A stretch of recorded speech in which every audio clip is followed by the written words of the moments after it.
Good job. An architect who's really talented, has done a lot of work for him. He's got a flair, a beautiful Hispanic flair in particular. And he comes from originally a place called Cuba, which we will be taking over almost immediately. No, Cuba's got problems. We'll finish one first. I like to finish a job. On the way back from Iran, we'll have one of our big, maybe the USS Abraham Lincoln aircraft carrier, the biggest in the world. We'll have that come in, stop about 100 yards offshore, and they'll say, "Thank you very much, we give up." And overnight, Cubans in Havana took to the streets demanding their freedom. Much of the city still without power after a huge blackout hit on Wednesday. We have Byron Tollefson he's joining us right now from Little Havana, where the people there are watching closely what's happening on the island. Well, Cuban Americans that we spoke with in Little Havana this afternoon, you can hear it in their voices. They are emotional about the situation back home, just hoping that things get better soon. Donald Trump tidak pernah gagal untuk membuat kita terus membenci Amerika Serikat. Lewat pernyataan ngawurnya, Trump kembali menunjukkan kalau AS adalah negara licik dan manipulatif. Selama ini Trump mengklaim kalau AS sudah menang perang dari Iran. Bahkan mulut besar Trump berani mengakui Selat Hormuz sudah jatuh ke genggaman Paman Sam. Namun semua ini ternyata cuma kebohongan yang dibuat Trump. Amerika Serikat belum sepenuhnya menang perang. Sementara Selat Hormuz masih terus dikawal oleh IRGC. Bahkan Pentagon juga mengalami kerugian besar mencapai ribuan triliun. Anehnya, saat perang melawan Iran belum beres, Trump justru bernafsu segera menguasai Kuba. Bagaimanakah kegagalan telak Amerika Serikat di perang melawan Iran? Kebohongan Donald Trump kembali dibongkar. Donald Trump kembali membuat pernyataan yang bertentangan dengan fakta kebenaran. Mungkin mulut Trump bisa alergi jika tidak berbohong satu hari saja. Kali ini Trump berusaha menipu dunia dengan menyebut militer Iran sudah hancur lebur. Pernyataan tersebut muncul berbarengan dengan klaim kemenangan Amerika Serikat. Mereka tidak memiliki peralatan pertahanan udara. Radar mereka telah hancur total. Kami tidak terhentikan sebagai kekuatan militer, ujar Trump. Dalam statementnya yang lain, Trump menyebut kalau Iran mungkin butuh 15-20 tahun untuk kembali membangun kekuatan militernya usai dihancurkan AS. We're finishing the job, and I think within maybe 2 weeks, maybe a couple of days longer to do the job, but we want to knock out every single thing they have. Now, it's possible that we'll make a deal before that, because we'll hit bridges, and we've hit some. We'll hit some bridges. We've got a couple of nice bridges in mind, but if they come to the table, that'll be good. But it doesn't matter whether they come or not. We've set them back. It'll take 15 to 20 years for them to rebuild what we've done to them. Jika kita tidak membaca informasi lain, mungkin pendapat Trump terdengar meyakinkan. Namun omongan Presiden ke-47 Amerika Serikat ini langsung dibantah oleh bawahannya sendiri. Pentagon justru mengatakan yang sebaliknya. Persediaan senjata dan amunisi Iran masih tersisa, termasuk armada laut untuk menjaga Selat Hormuz. Hal ini disampaikan langsung oleh Ketua Kepala Staf Gabungan Pentagon Dan Kane. Tangan kanan Trump ini mengakui kegagalan Pentagon menghancurkan kekuatan militer Iran. Kane berani mengatakan fakta pahit yang berusaha disembunyikan Trump, termasuk merevisi pernyataan Trump tentang dominasi total di Selat Hormuz. Menurut Kane, kekuatan Iran di Selat Hormuz masih sulit untuk dibereskan AS. Kapal cepat dan armada nyamuk Korps Garda Revolusi Islam Iran terus berkeliaran. Bahkan armada nyamuk IRGC sempat menyulitkan angkatan laut AS di Selat Hormuz. Ribuan kapal serbu cepat IRGC mengepung 2 kapal perang milik Paman Sam. Seperti nyamuk, kapal-kapal serbu cepat Iran sangat mengganggu patroli angkatan laut AS. Seorang ahli Iran dan profesor ilmu politik, Said Golkar, menyebut kekuatan utama dari armada nyamuk IRGC. Angkatan Laut IRGC lebih mirip pasukan gerilya di laut, kata Said yang mengajar di Universitas Tennessee di Chattanooga, dikutip dari New York Times. Kapal-kapal serbu cepat kecil ini juga sulit dihancurkan karena punya kamuflase yang jenius. Jadi rudal dan drone yang dibawa oleh armada nyamuk Iran diluncurkan dari lokasi yang disamarkan di darat. Keuntungan berikutnya yang didapat IRGC dari menurunkan armada nyamuk adalah efisiensi serangan. Ya, kapal-kapal serbu cepat yang berukuran kecil ini sulit dideteksi oleh radar canggih AS. Alasannya karena ukuran kendaraan tempur yang terlalu kecil untuk dipantau dari citra satelit. Selain mengandalkan armada nyamuk, IRGC juga punya strategi ciamik seperti perang samudra yang ciamik. Karena percuma memiliki alutsista canggih dan super modern jika tidak dibarengi taktik perang jenius. IRGC kembali menggunakan skema perang asimetris untuk mengawal Selat Hormuz. Fokusnya adalah pada peperangan asimetris, terutama di Teluk Persia dan Selat Hormuz. Jadi alih-alih mengandalkan kapal perang besar dan pertempuran laut klasik, strategi ini bergantung pada serangan cepat dan mundur, sambungnya. Bahkan taktik perang dan armada nyamuk IRGC dipuji langsung oleh mantan Kepala Operasi Angkatan Laut Amerika Serikat, yakni Laksamana Gary Rookhead. Mereka tetap merupakan kekuatan yang mengganggu. Anda tidak pernah benar-benar tahu apa yang mereka lakukan dan apa niat mereka, kata Laksamana Gary. Sekarang kita sudah tahu bahwa Amerika Serikat gagal total menguasai Selat Hormuz. Meskipun Jenderal Kane menyebut telah berhasil menghancurkan 159 kapal tempur Iran, tapi dia mengakui jumlah itu masih sebagian kecil dari keseluruhan armada tempur IRGC. Dan kita makin paham kalau Trump cuma asal bicara tentang kemenangan mutlak atas Iran. Persediaan senjata Iran masih sangat melimpah. Selat Hormuz belum sepenuhnya jatuh ke genggaman Amerika Serikat. Dan perang mungkin saja berlanjut usai gencatan senjata menemui kebuntuan. Bukannya berhenti membuat blunder, Trump malah semakin ngawur di depan awak media. Baru-baru ini dia mengakui Angkatan Laut AS bertindak seperti bajak laut di Selat Hormuz. Dan Trump justru sangat bangga dengan tindakan ilegal tersebut. Kami mengambil alih kargo, mengambil alih minyak, bisnis yang sangat menguntungkan. Siapa yang menyangka kami seperti bajak laut, tetapi kami tidak bermain-main, kata Trump dalam sebuah acara di Florida. Trump terang-terangan membela kebijakan blokade Selat Hormuz. Ternyata Trump menyimpan dendam karena Iran sering menjadikan Selat Hormuz sebagai senjata mereka. Selat Hormuz telah digunakan sebagai senjata selama bertahun-tahun. Mereka mengatakan akan menutupnya. Jadi mereka menutupnya, lalu saya menutupnya untuk mereka, ujar Trump. Pentagon boncos ribuan triliun akibat perang. Jika Donald Trump berbohong tentang kemenangan perang Amerika Serikat, maka Pentagon juga sedang bersandiwara untuk menutupi kerugian perang mereka. Pentagon sudah mengeluarkan banyak biaya selama lebih dari 40 hari bertempur melawan Iran. Namun mereka tidak mau mengungkap secara transparan berapa dana yang telah dihabiskan. Menurut kalian, berapa banyak uang yang harus digelontorkan AS untuk perang melawan Iran? Jumlahnya sangat fantastis dan terasa sia-sia jika melihat situasinya. Pentagon baru saja merilis biaya perang melawan Iran mencapai 25 miliar dolar AS atau 433,7 triliun rupiah. Namun data yang disampaikan oleh Pentagon ini diduga tidak transparan. Mustahil rasanya perang yang memakan waktu 40 hari lebih itu hanya menelan biaya 400 triliun rupiah. Akhirnya media barat seperti CNN mulai menguliti fakta sesungguhnya. CNN melaporkan AS sebenarnya menghabiskan dana sekitar 867,5 triliun rupiah. Dilaporkan pemansa mengalami kerugian 34 triliun per hari. Kenapa bisa angka dari CNN jauh lebih besar dibanding yang disampaikan Pentagon? Alasannya karena Pentagon tidak menjelaskan biaya kerusakan yang ditanggung selama perang. Disinilah letak kebohongan yang disembunyikan oleh militer AS.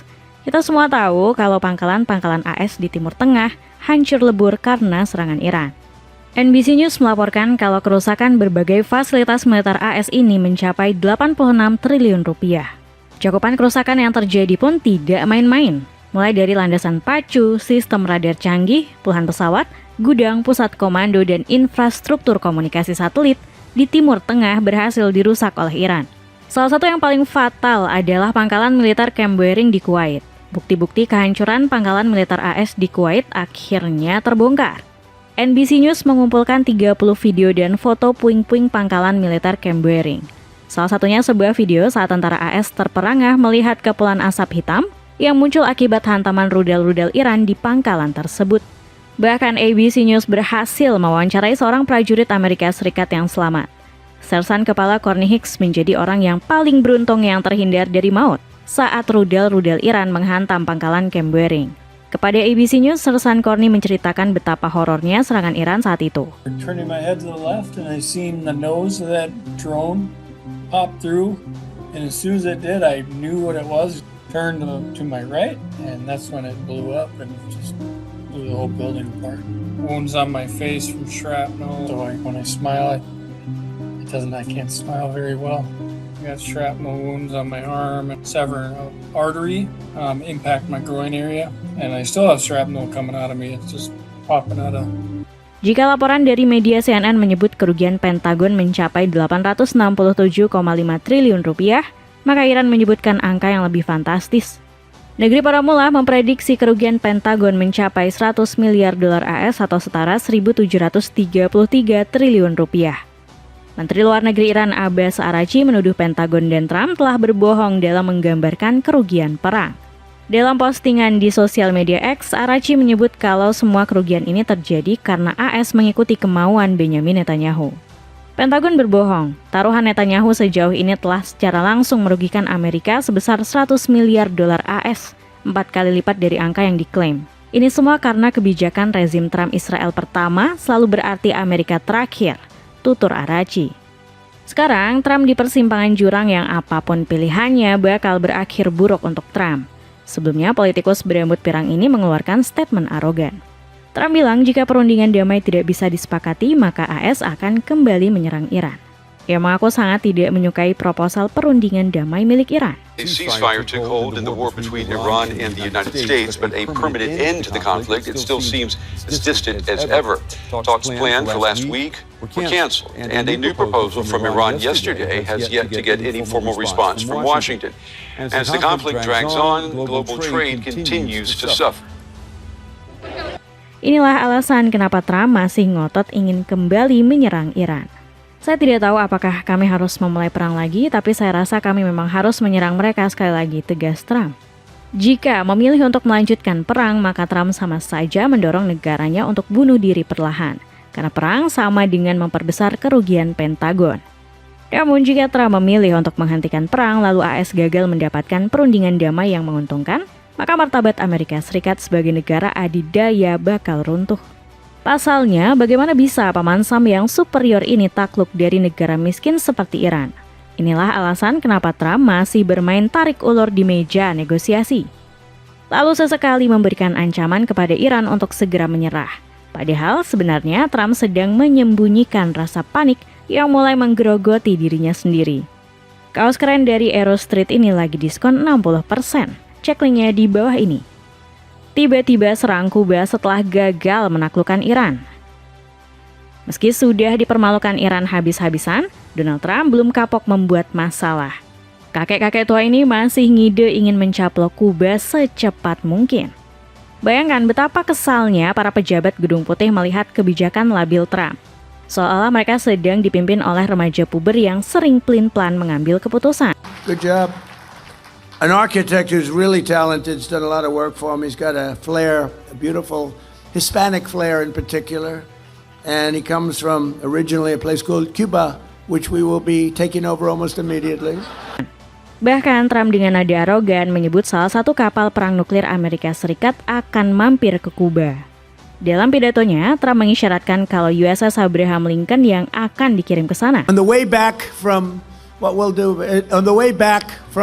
Iran, we'll have one of our big, maybe the USS Abraham Lincoln aircraft carrier, the biggest in the world. We'll have that come in, stop about 100 yards offshore, and they'll say, "Thank you very much, we give up."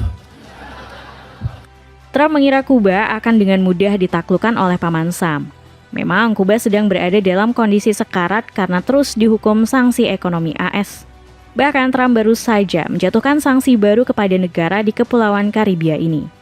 Tidak main-main, sanksi terbaru AS ini menargetkan banyak individu serta bank asing yang menjalin kerjasama dengan Kuba. Presiden menargetkan pihak yang diketahui beroperasi di atau pernah beroperasi di sektor energi, pertahanan dan material terkait, logam dan pertambangan, jasa keuangan atau sektor keamanan ekonomi Kuba maupun sektor ekonomi lainnya sebagaimana ditentukan oleh pemerintah AS. Bunyi perpres yang baru disetujui Trump tersebut. Sebelumnya, paman Sam sudah memutus akses sumber energi Kuba dengan memblokade minyak Venezuela. Selama ini Kuba selalu bergantung dengan pengiriman minyak dari negara tersebut. Namun setelah Nicolas Maduro diculik oleh Amerika Serikat, pasokan minyak Venezuela ke Kuba terputus total. Akibatnya, Kuba sekarang mengalami krisis energi terparah dalam 2 dekade terakhir. Bahkan satu negara gelap gulita karena pasokan listrik terhenti setelah kiriman minyak terputus.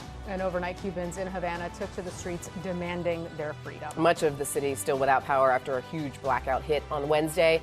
We have Byron Tollefson he's joining us right now from Little Havana, where the people there are watching closely what's happening on the island. Well, Cuban Americans that we spoke with in Little Havana this afternoon, you can hear it in their voices. They are emotional about the situation back home, just hoping that things get better soon. Trump mungkin berpikir Kuba akan mudah ditaklukkan karena sedang diambang kebangkrutan. Namun Trump bisa saja kembali salah perhitungan seperti ketika menyerang Iran.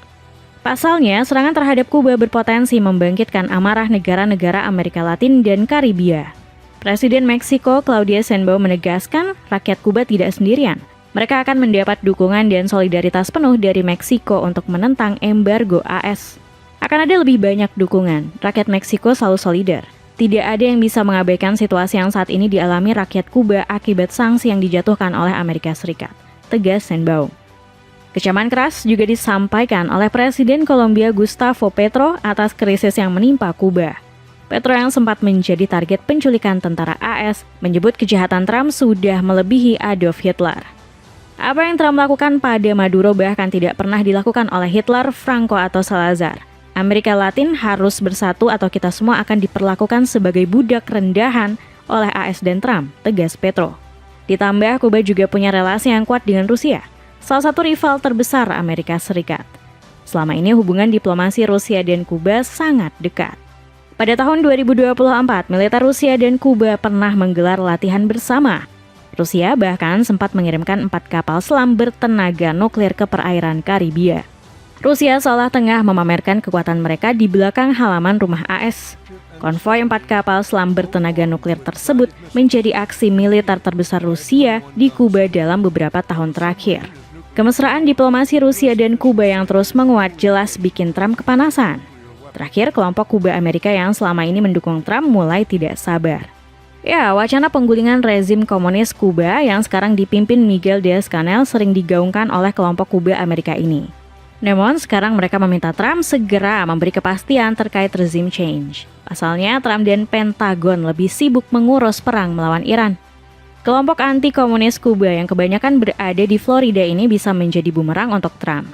Jika ia tidak berhasil memenuhi permintaan mereka, maka rencana menggulingkan rezim komunis Kuba bisa terhambat. Sweater polos untuk cowok dan cewek ini cuma 100 ribuan aja. Buruan check out pakai link di bawah ini. Dengan kegagalan telak Amerika Serikat dalam perang melawan Iran, akankah Donald Trump kembali mengalami hal yang sama saat menginvasi Kuba?